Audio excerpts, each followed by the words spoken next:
Olá pessoal, tudo bem?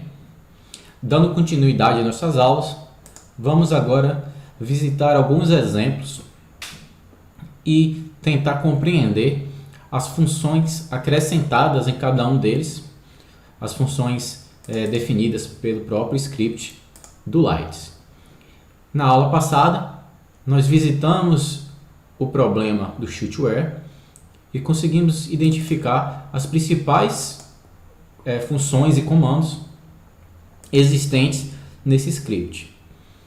Então, vocês vão verificar que no próximo script algumas dessas funções elas estarão repetidas, que são as funções básicas que vocês verão em todos os scripts. Então, fechando aqui o script do shootware que vimos na aula anterior, vamos agora avaliar um problema em que há coesão de partículas. Então, como eu falei para vocês, nós podemos verificar a presença aqui de dois scripts, são dois casos de estudo. Um primeiro deles, onde a coesão estará habilitada, e no segundo, onde a coesão estará desabilitada. Abrindo primeiro o script em que a coesão está desabilitada, nós identificamos aqui que o atom style é definido como granular, lembrando que toda vez que utilizar partículas macroscópicas, esse é o modelo a ser utilizado. E neste caso foi definido as fronteiras como móveis, né? Então a gente vai identificar isso aí na hora que for visualizar os resultados da nossa simulação. Mais uma vez, Newton foi definido como off. Eu aconselho a vocês darem uma lida no documentation do Lights e observar como funciona esse modelo quando habilitado. Já adiantando para vocês, ele deve ser utilizado de modo habilitado quando trabalhar com partículas de escalas microscópicas, ou seja, com moléculas. Como eu falei, o Lights ele é oriundo do LAMMPS e por isso ele traz algumas heranças de comandos. Aqui foi definido o método de integração como velocity velet, que é utilizando esse comando, single value yes, e o sistema de unidades como SI.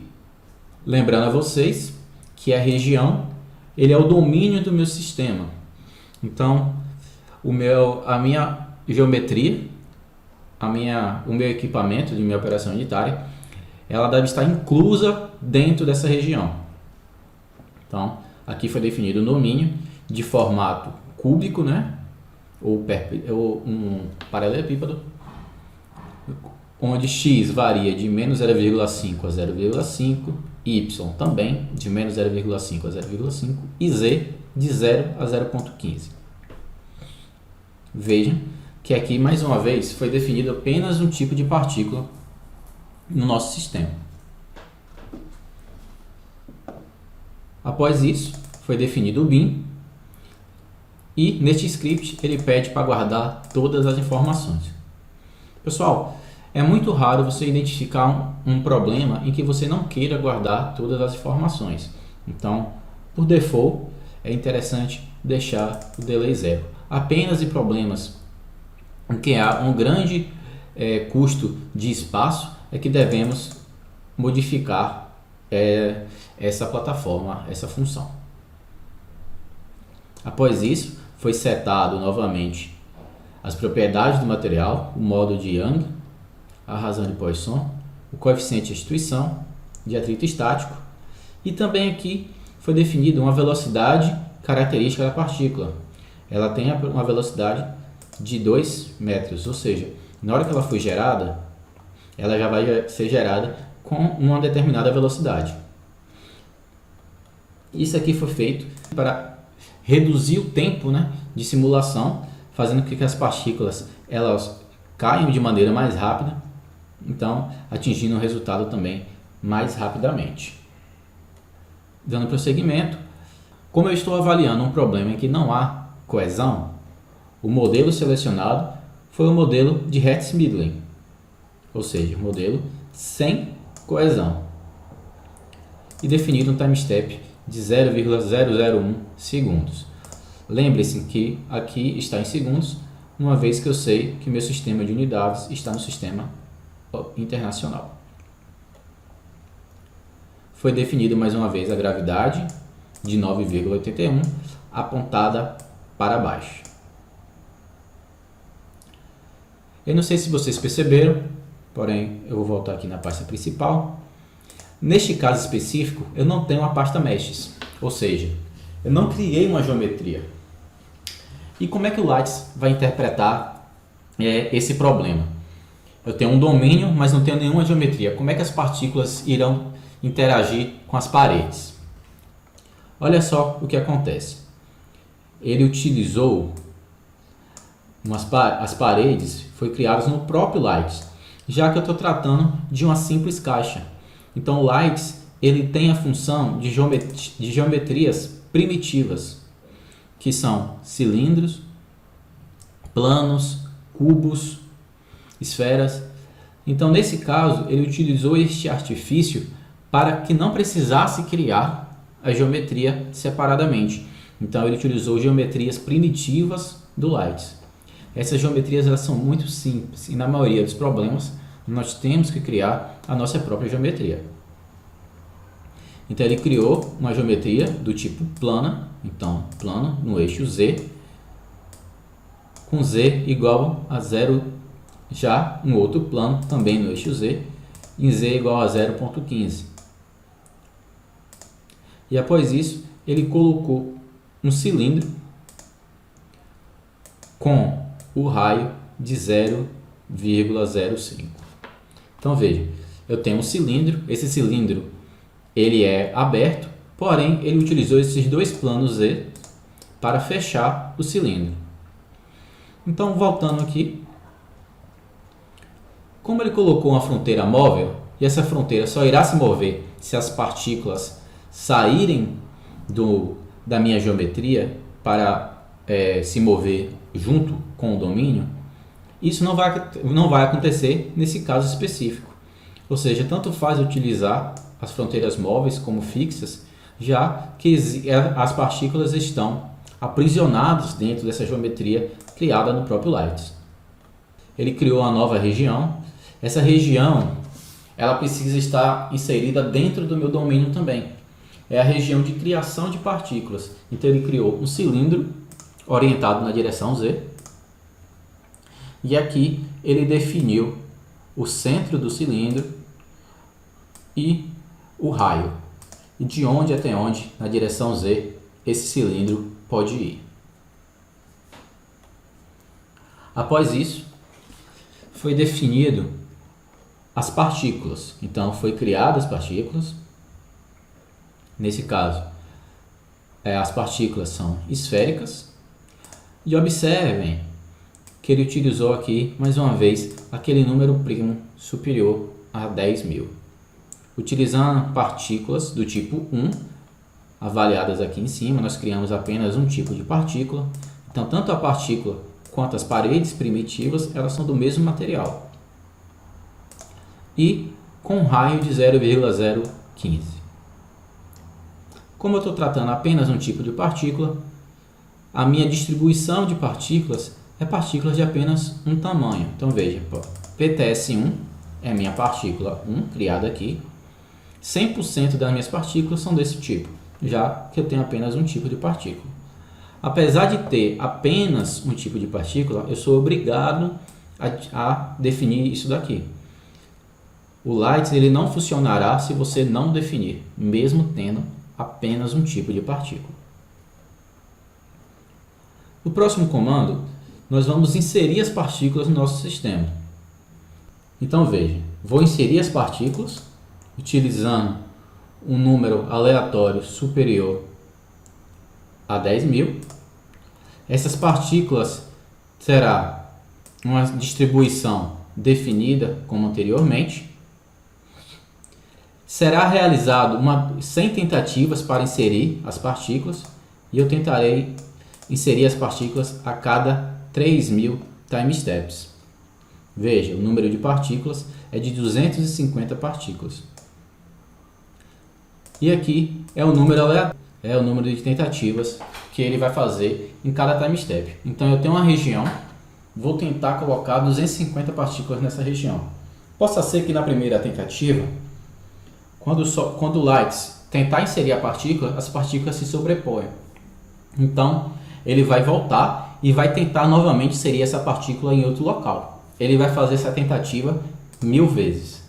Então, para uma criação rápida, eu aconselho sempre a deixar um espaço grande o suficiente para pegar e inserir as partículas no meu sistema.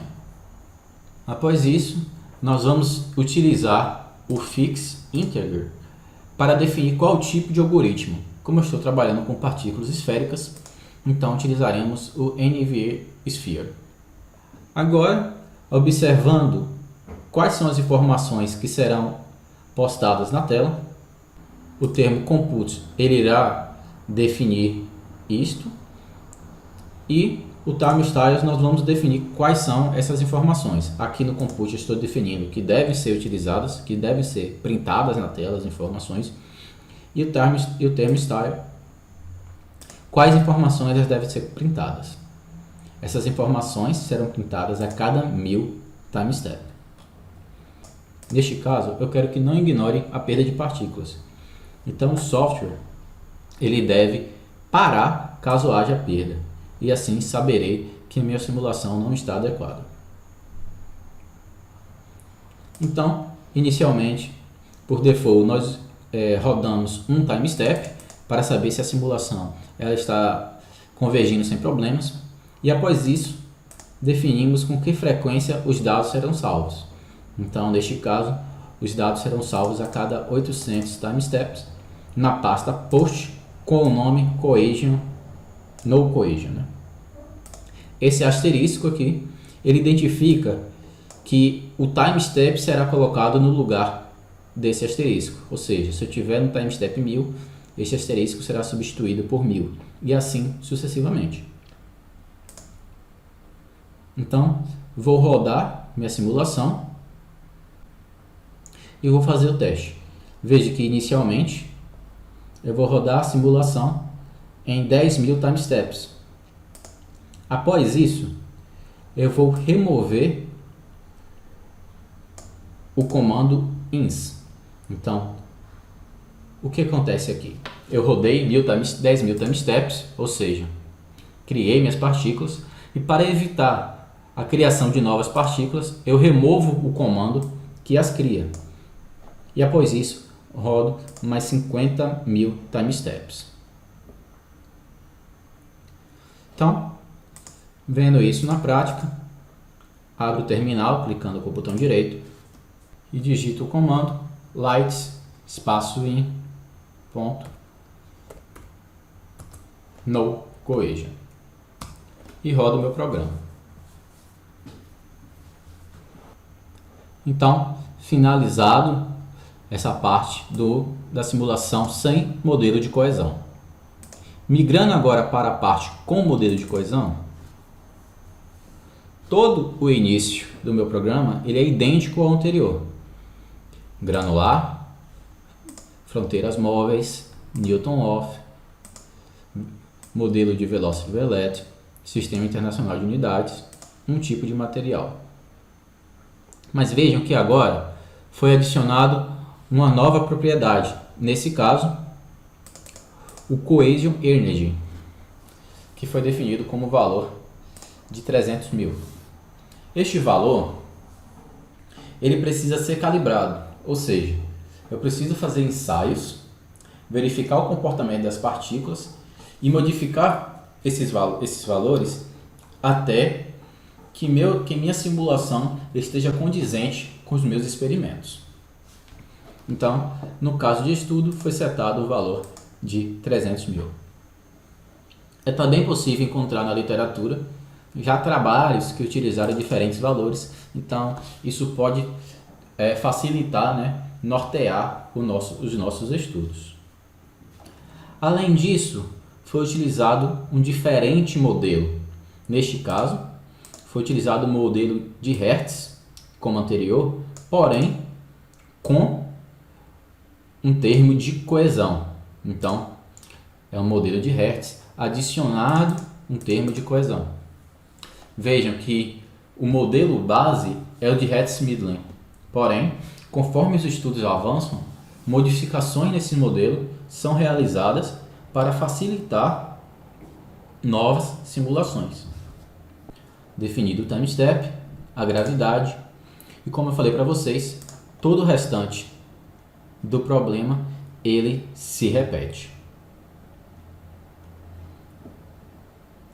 Então, fazendo agora a simulação do problema com coesão, clico com o botão direito, lights, traço in ponto cohesion.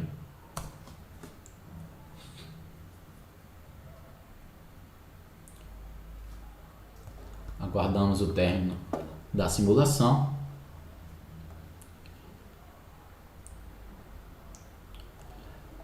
Não sei se vocês conseguiram reparar, porém, ao utilizar o modelo de coesão, de Hertz-Midland com coesão, a simulação ela tende a ficar um pouco mais lenta, uma vez que a complexidade do modelo matemático utilizado é maior, necessitando assim de um maior custo computacional. Vamos simular até o time step de 50.000.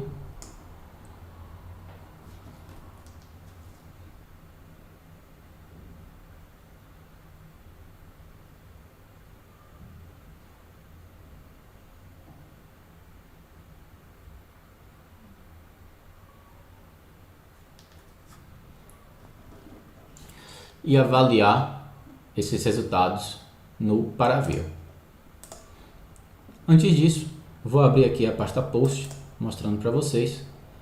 Existem os arquivos do problema com coesão e existem os arquivos com problema sem o modelo de coesão. Indo então lá no Home, Paraview, Bin, e vou abrir o Paraview.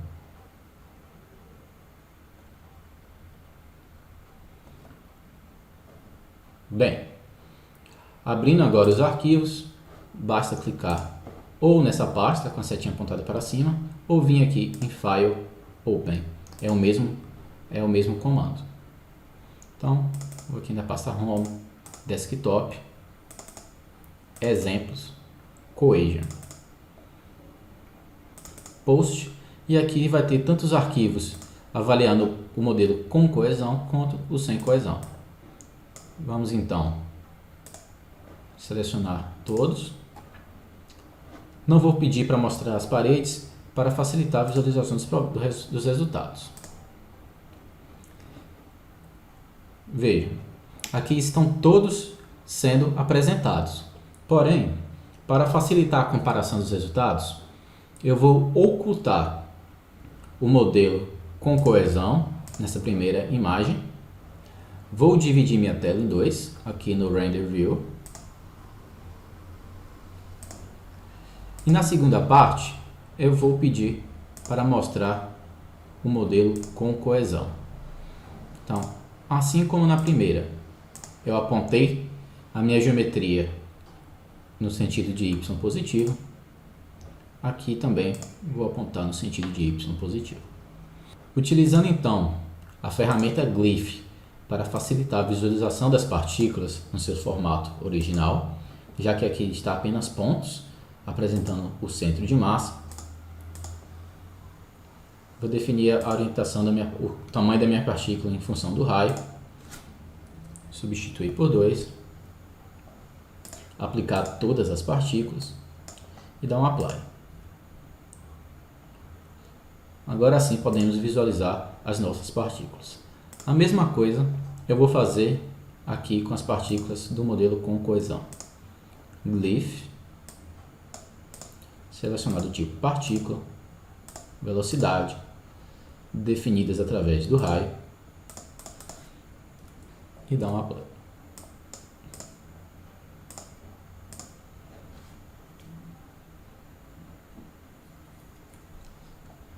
Bem, agora nós podemos verificar a diferença de comportamento entre os dois casos, sem coesão, no cohesion, e com o modelo de coesão. Ou seja, quando eu falo modelo de coesão, é como se eu estivesse estudando partículas úmidas, ou então com elevado teor de açúcares. Dando um play. Vejam que as partículas elas se chocam com a parte interior e com as partes laterais da minha geometria, já que essa geometria foi definida pelo Leibniz. Então aqui nós podemos identificar a diferença de comportamento entre essas duas partículas, entre os dois sistemas, partículas sem modelo de coesão e com modelo de coesão. Como eu falei para vocês, nós devemos não apenas identificar a movimentação de partículas, mas também quantificar. Então, para esse caso, um método simples de quantificar se o modelo de coesão há interferência na movimentação das partículas ou não é através da velocidade das mesmas. Então, adicionando a esse box um filtro, verei todos os filtros e vou tratar plot data over time. Sim.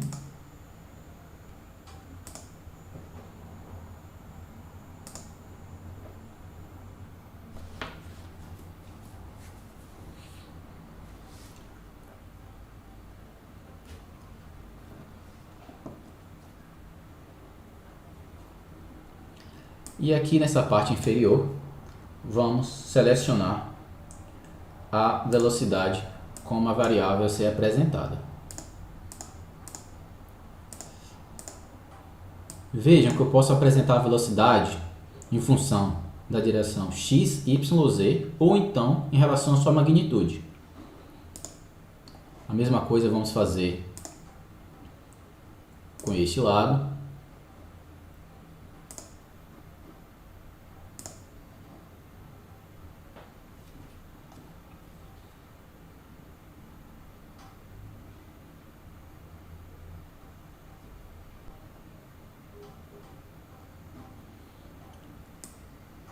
Selecionar.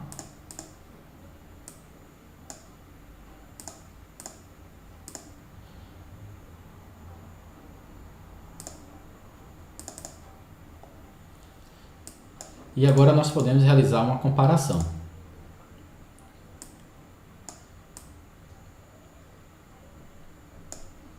Então, agora sim podemos identificar que quando utilizamos um modelo de coesão, as partículas elas tenderam a diminuir sua velocidade de maneira mais acentuada, né?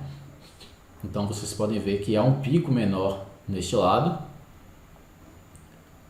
Sendo assim, o modelo de coesão ele foi capaz de reduzir a velocidade das partículas mais rapidamente. Dando prosseguimento ao nosso estudo, vamos agora verificar uma simulação em que há uma movimentação virtual da geometria. Eu vou conseguir explicar com maiores detalhes quando estivermos visualizando a nossa simulação. Então, o exemplo que traz esse tipo de funcionalidade é o conveyor, que na verdade isso aqui é uma correia de transporte de material particulado. Então, vamos dar uma olhada. Nesse caso, nós temos aqui a pasta meshes, ou seja, a criação de uma geometria. Então, antes de abrirmos o script, vou mostrar para vocês no Paraview a nossa geometria. Então, venho aqui, Paraview, na pasta bin, e mais uma vez 2 cliques no Paraview. Abrindo o programa, meus arquivos estão na área de trabalho, exemplos, conveyor, na pasta meshes. Então aqui eu tenho 3 geometrias, vou apresentá-las individualmente.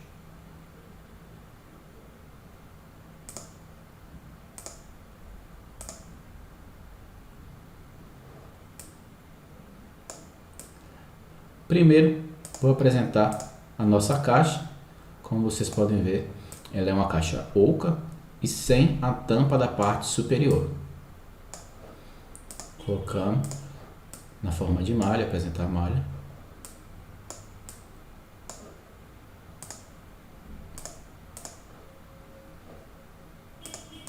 E o fundo branco. Então, essa é a nossa pasta. No DEM, não há uma grande necessidade em se preocupar com a malha criada, como nós temos no CFD. Porém, em alguns casos, a simulação ela pode ser interrompida por causa da malha. A malha também ela não pode ser muito pequena ou menor que a menor partícula. O elemento da malha não pode ser menor do que a menor partícula. Após isso, nós temos nossa esteira de transporte e a região de inserção da geometria, aqui na parte superior.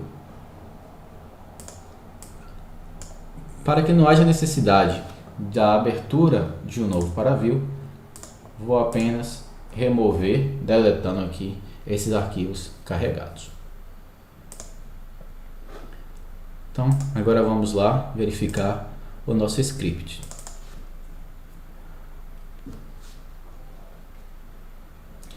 Mais uma vez, esse script, nós utilizamos o modelo granular, MapArray, com fronteiras móveis.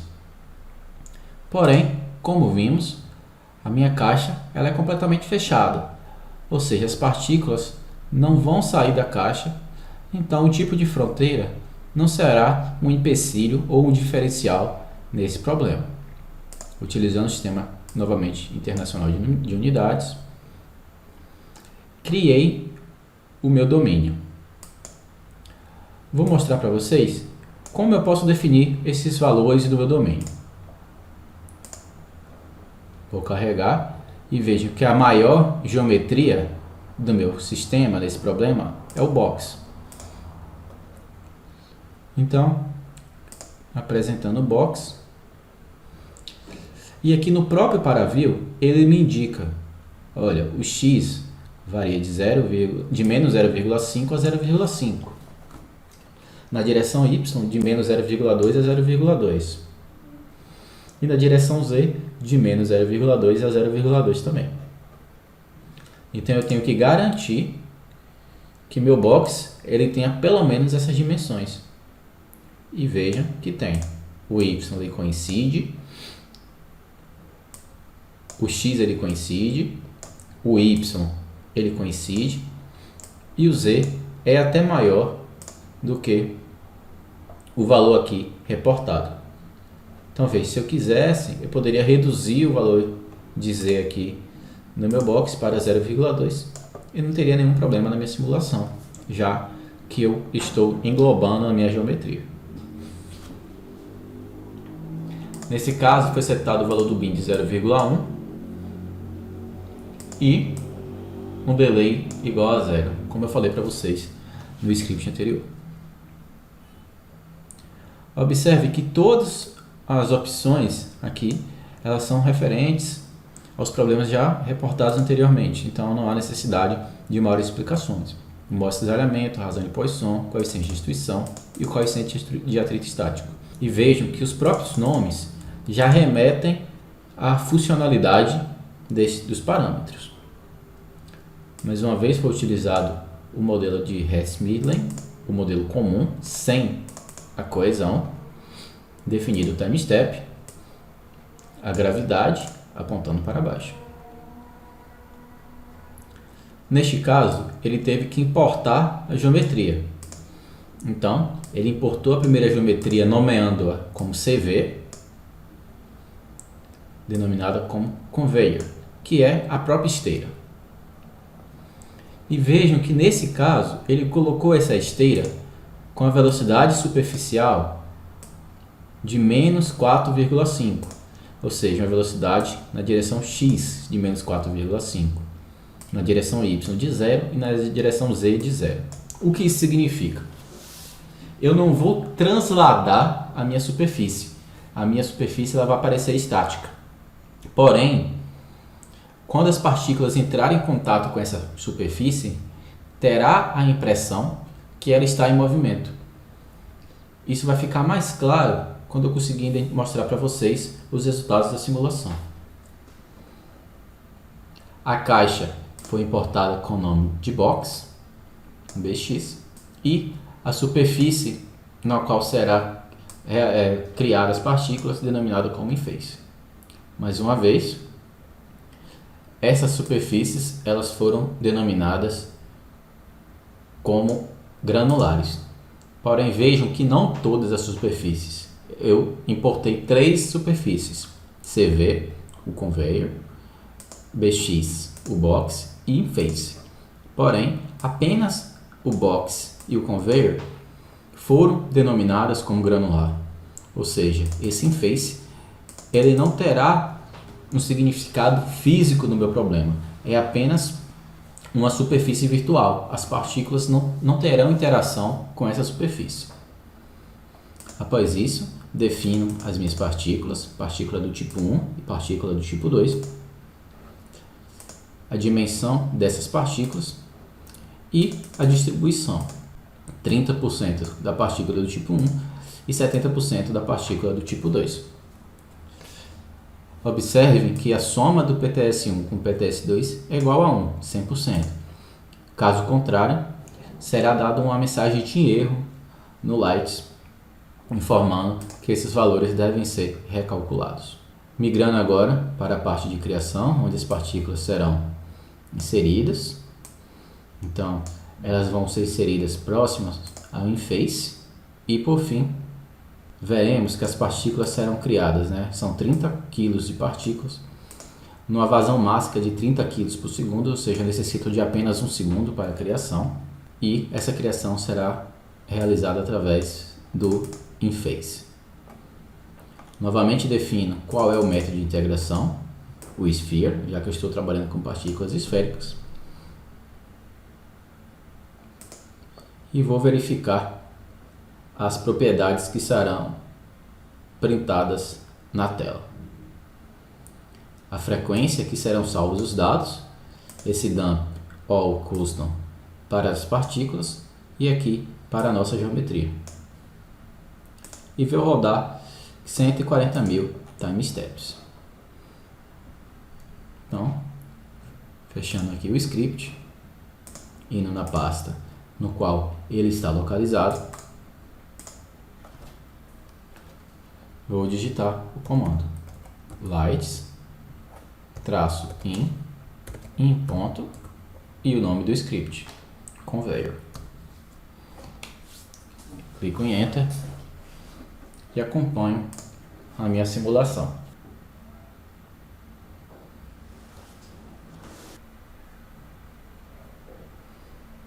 Bem, pessoal, ao término da simulação, nós podemos identificar alguns valores.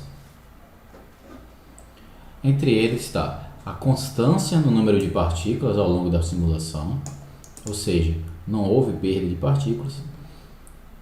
E um outro termo que nós devemos observar é o tempo de simulação, que é feito a partir da soma desses valores. Somando esses valores, vai dar por volta a 700 segundos. Então veja, nós podemos acelerar a nossa simulação. E isso é feito utilizando toda a capacidade de processamento do nosso computador. Por exemplo, o computador que eu estou usando atualmente, ele apresenta 4 núcleos. E do jeito que foi realizada a simulação, apenas um dos núcleos de processamento foi utilizado para os cálculos. Então eu posso alterar isso no meu script adicionando o seguinte comando: processors 122. O que isso significa? Eu vou dividir o meu domínio na direção X em 1, na direção Y em 2 e na direção Z em 2. E veja que o número de processadores utilizados é 1 vezes 2 vezes 2, ou seja, 4 processadores. Salvo a minha modificação e vou rodar novamente o comando. Só que nesse caso, eu preciso informar ao Lights que foi feita essa divisão. Então, para isso, basta digitar mpi run -np e o número de divisões, 4. E apertar o Enter novamente. Então, agora eu estou refazendo a minha simulação, rodando novamente a simulação. E ao final delas, eu mostrarei para vocês a diferença entre os tempos rodando com apenas um processador e com mais de um processador. Bem, pessoal, ao fim da simulação, gostaria de mostrar para vocês alguns resultados. Vejam que o tempo total de simulação após utilizar o maior número de núcleos, ele foi reduzido. Então, vou criar aqui um novo arquivo para fazer a comparação. Então, vamos pegar o resultado da simulação anterior, aqui,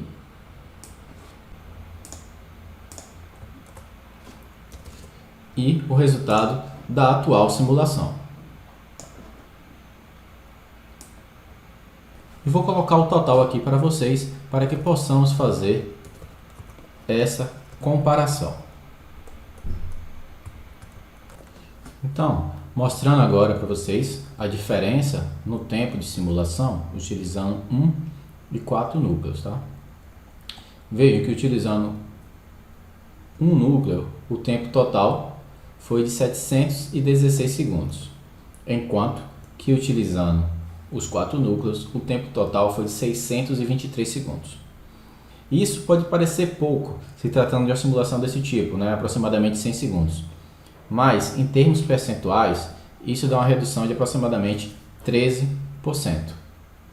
E isso é um valor considerável quando avaliamos simulações que duram meses ou semanas. Então, eu posso economizar aí uma semana de simulação, caso eu escolha o número adequado de núcleos. Vale ressaltar que o aumento da velocidade da minha simulação ele não é linear com o número de núcleos.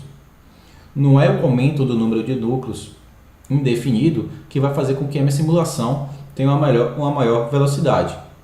Por exemplo, vocês podem ver que todos os tempos foram reduzidos, né? Tanto per time quanto neighbor time. Porém, o tempo de commute, ou seja, o tempo de troca de informações, ele aumentou bastante. Por que isso acontece? Anteriormente eu tinha apenas um processador, ou seja, não há necessariamente uma troca de informação entre processadores. Já ao utilizar um maior número de processadores, isso faz com que ocorra uma troca de informações entre eles e assim aumenta o tempo de entrega de resolução. Então há também a necessidade do estudo do número ideal de núcleos que deve ser utilizado para cada caso de simulação avaliado. Então, vamos agora ao ParaView para a verificação dos nossos resultados. Então, carregaremos os nossos arquivos, desktop, exemplos, conveyor, na pasta post e daremos o OK. Carregado os nossos resultados, nós podemos mudar a opacidade. Então, vou setar como 0.2, facilitando assim a visualização interna.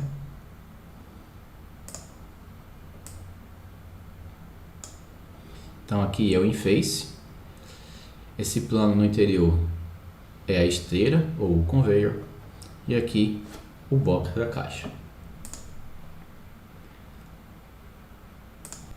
Vou agora deixar para a representação das partículas na forma de esferas.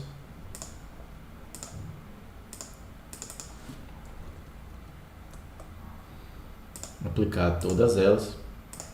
e confirmo dando um apply. Feito isso, vou permitir que minhas partículas caiam. Porém, notem o seguinte comportamento. Vou tentar colocar aqui na lateral.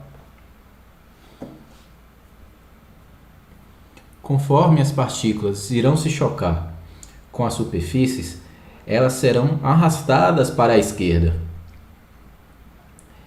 E isso ocorre não somente por conta do choque, mas também porque nós colocamos uma velocidade na nossa esteira. Voltando lá no script, a nossa esteira ela tem uma velocidade de menos 4,5 metros por segundo na direção negativa de x. Então, x negativo, ou seja, para a esquerda, há uma velocidade da esteira. Note que o plano ele está fixo, porém há uma representatividade da velocidade desse plano aqui em nossa simulação. Migrando agora para o último exemplo que iremos discutir neste mini curso, verificaremos como ocorre a transferência de calor entre partículas numa simulação lagrangiana. Então, vamos aqui abrir nosso script. O script referente a esse tipo de problema é o heat transfer, dado lá no exemplos na própria instalação do Light. E vamos abrir o script. A parte inicial ela é similar aos demais avaliados. Modelo granular, array, fronteiras móveis, número de processadores setado, já que iremos realizar uma simulação com processamento paralelo para agilizar a simulação. Setamos o nosso domínio, a quantidade de materiais, o bin, o atraso de informações, né, ou a frequência com que as informações serão salvas, as propriedades das partículas e dos materiais do problema,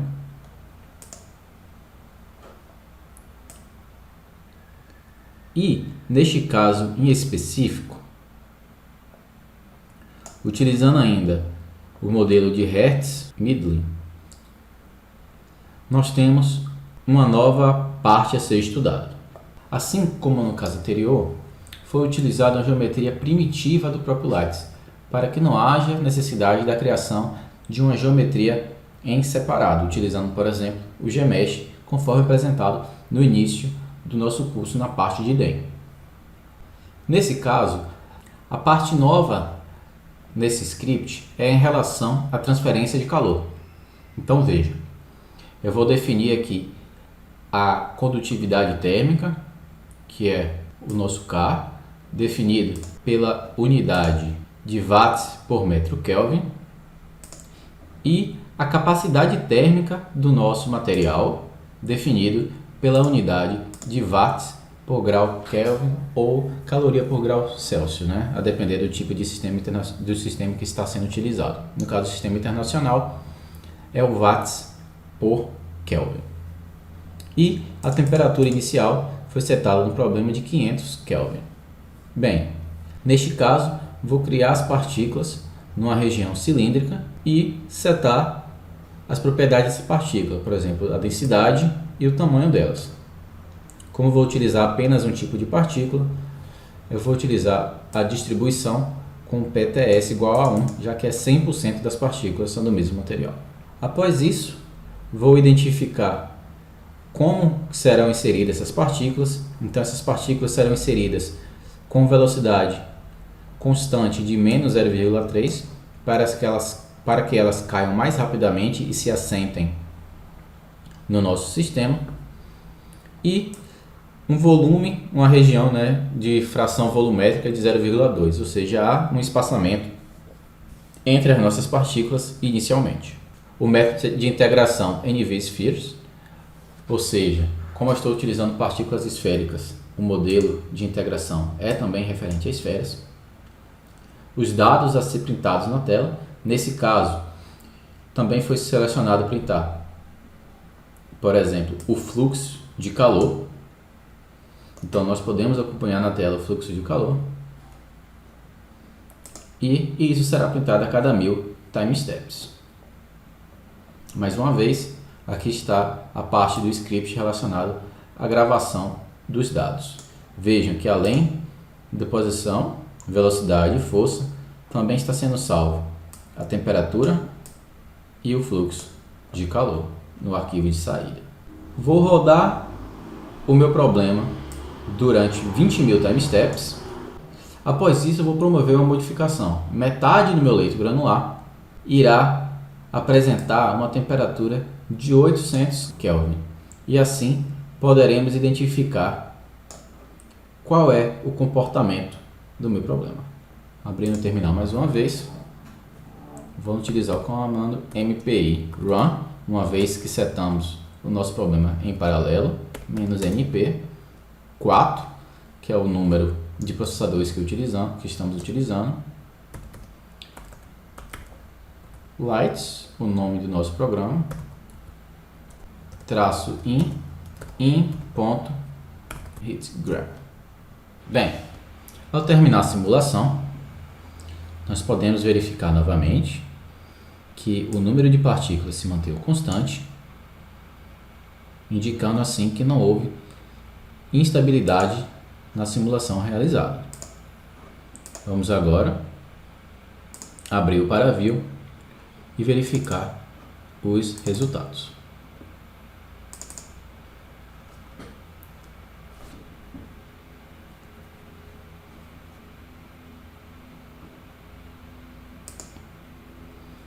ParaView aberto. Vou carregar os dados.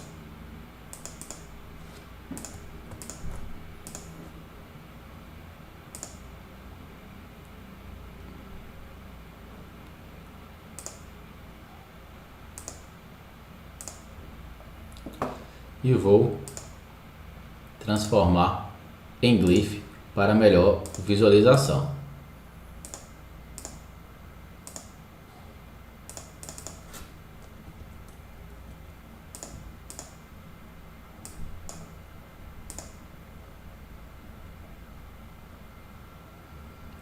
Partículas transformado em glyph. E vou pedir para esse glyph ele ser colorido de acordo com a temperatura, por exemplo, do meu sistema. Então veja aqui eu tenho a legenda,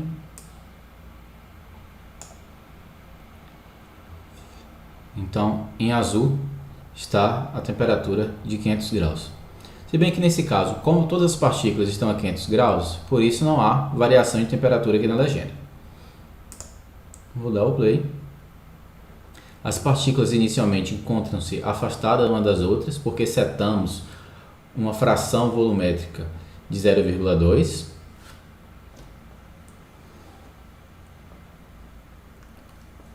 Então, após cessar a movimentação das partículas,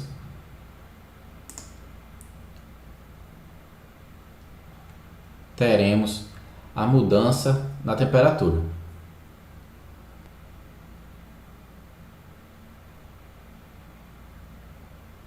Então mudou a temperatura e agora podemos ver como a frente de calor ela vai se movendo ao longo do meu sistema. Então vou parar aqui e voltar no time step em que isso ocorreu. Uma visão agora de cima do nosso problema. Time step 25. Até o time step 20 não tínhamos nenhuma diferença de temperatura.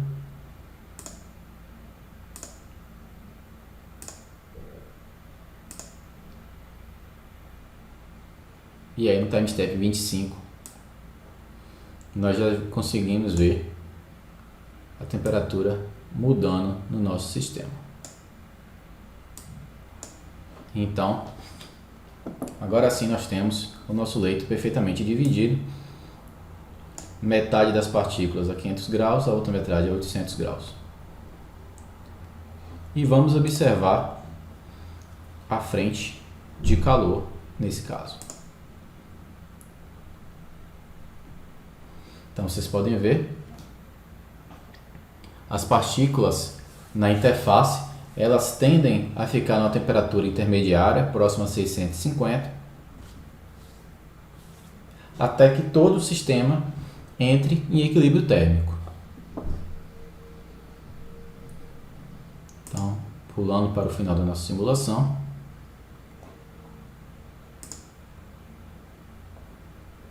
nós temos que quase todas as partículas estão entre 600 e 700 graus.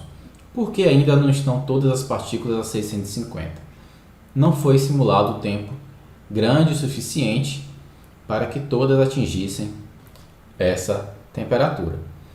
Porém, eu gostaria de mostrar a vocês, nesse caso, que há algumas partículas e que se encontram em temperaturas distintas das demais vizinhas. E isso é um indício de instabilidade numérica também. Ou seja, para resolver esse problema é necessário rodar novamente a simulação, diminuindo assim o time step. Nós podemos também fazer essa mesma análise avaliando o fluxo de calor. Então, botando o time step 25, onde começou, e temos que o fluxo de calor ele é negativo em uma direção e positivo na outra. Uma parte das minhas partículas está perdendo energia e a outra parte está recebendo energia. Avaliando principalmente a temperatura na forma gráfica. Então, novamente vamos em filtro, alfabética e selecionar Plot Data Over Time. Dá um Apply. Então, pessoal, após utilizar a ferramenta Plot Data Over Time, nós podemos então selecionar quais são os dados que nós queremos mostrar. Então, nesse caso, a força não seria um dado interessante, mas sim o fluxo de calor e a temperatura. Vamos iniciar pela temperatura. Selecionando aqui, eu vou mostrar apenas a média, né? A temperatura média e o range de temperaturas. Bem, vou voltar aqui um pouco e notem o seguinte: essa linha verde que está aqui no canto, ela vai se movendo conforme a simulação também vai adiantando. Então, no início, todas as minhas partículas estão numa temperatura de 500 Kelvin. E isso ocorre até chegar no time step 25. Nesse momento, uma parte das partículas vão ficar a 500 Kelvin e a outra parte a 600 Kelvin. E essa linha de cor laranja aqui, mais forte, é a temperatura média do meu sistema. Colocando aqui lateralmente para melhor visualização, nós podemos ver que a temperatura média ela não muda, já que não temos perda de energia no meu sistema, né? Avaliando o mesmo gráfico, só que agora o fluxo de calor ao invés da temperatura, nós identificamos tanto através das partículas, da movimentação das partículas e a coloração inserida, tanto quanto através do gráfico, que por volta do time step numerado pelo 25, nós temos o pico de fluxo de calor. E isto ocorre porque é neste momento em que o leito é dividido ao meio, apresentando duas temperaturas diferentes. Então, conforme o tempo passa, o equilíbrio térmico ele tende a se estabelecer. Então, vocês vão vendo que o leito vai ficando cada vez mais homogêneo. E isso promove a redução do fluxo de calor. Lembrando que a condição sine qua non para que haja fluxo de calor é o gradiente de temperatura do meio. Então, pessoal, era isso que eu queria mostrar para vocês, algumas coisas sobre simulações de DEM, algumas especificações, onde vocês podem encontrar alguns exemplos algumas ideias aí iniciais, né, destes exemplos que podemos encontrar. Gostaria de agradecer mais uma vez ao convite feito pelo professor Lucas, e também gostaria de agradecer a participação dos professores Cláudio e Irineu ao longo do nosso curso. Muito obrigado a todos e até a próxima.